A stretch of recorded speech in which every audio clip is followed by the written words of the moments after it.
Hello guys, what's up? In this video, I'm gonna be showing you how to make this effect.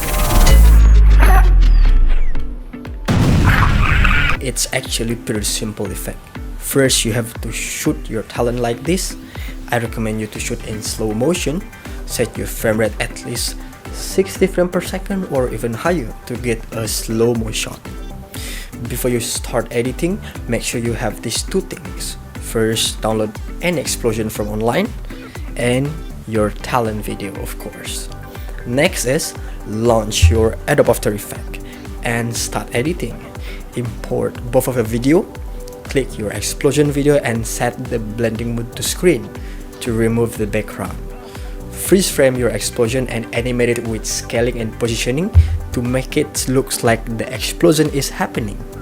Here I animate the scale and position faster for the first time and getting slower after that to make it look like slow-mo shot. For the final touches, I use turbulent displays to make the heat of the explosion. To do this, make an adjustment layer, apply turbulent displays plugin, and I animate it following the explosion using mask.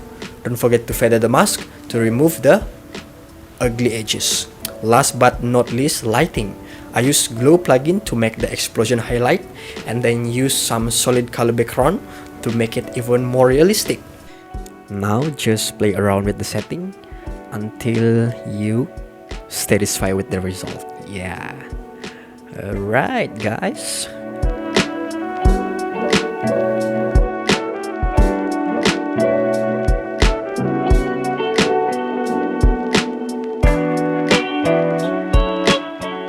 So that's it guys. Make sure to watch the full short film on my YouTube channel for more.